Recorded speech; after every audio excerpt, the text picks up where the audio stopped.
1 in 8 species of birds are threatened globally with extinction. It's an alarming number. Half of them are in decline. Hawaii has lost 75% of their endemic species. Some of that is due to climate change, habitat loss, but it's also due to avian disease.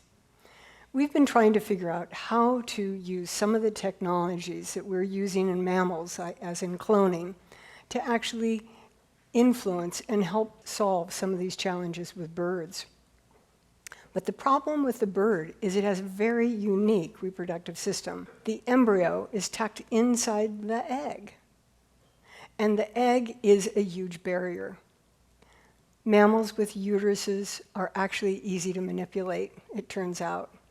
And what it's going to take to change and actually develop advanced reproductive technologies for birds is different.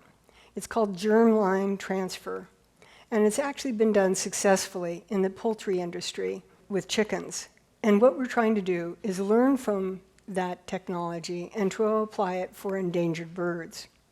We've just announced a program called Biotechnology for Bird Conservation, and we have 8 international teams working on this exact problem. They're taking different paths. Some of them are incredibly synergistic, and some of them will be sequential. But all of them are working together to actually solve this challenge. The way it would be done is you would take those primordial germ cells from the endangered bird and you would transfect them into a domestic surrogate. And the offspring would actually be the wild bird, just like we did with the ferret. If we could do that, you could actually repopulate some of these small, limited, endangered populations, because those common birds could actually have multiple chicks and multiple times a year. Whereas the endangered birds, if they're lucky, they get 2 or 3 chicks a year, maybe 1 or 2 survive, and you can't rebuild the population. I'm going to introduce Eric Jarvis, one of our scientists that we're working with at Rockefeller University. My main line of research is understanding brain mechanisms of vocal learning, the ability to imitate sounds like we do for speech. And there are only a few species that have this ability besides us humans, like songbirds and parrots and whales. And as I started to get involved in comparing the brains and genomes of multiple species, I started to realize that a number of them I wanted to study are critically endangered. And that got me more involved also in conservation, because I feel like it's a moral duty for us scientists to get involved.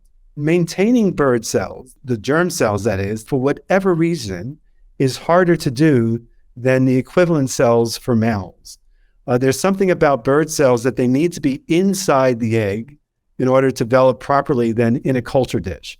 My lab and many other labs are trying to figure out what is the magic sauce that these bird cells need that we've already figured out for mammals, but not for birds yet. And when we think once we figured out for birds, it's going to be the same for reptiles, because the birds are basically reptiles and they have the same egg-laying kind of system. A lot of folks think that conservation should be only about trying to put fences up to save species from population decline and not really get into the biology of, diseases of these animals or the genetics and so forth. I often have to explain to conservation-minded folks that putting up fences is not enough.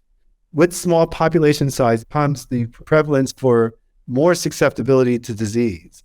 Human population growth is going to continue to grow. We must find modern means to live in coexistence with species without causing their extermination. And so for my efforts in conservation, I'm doing them not only because I'm fascinated by the science, but also because I feel like it's necessary. It's necessary for our survival.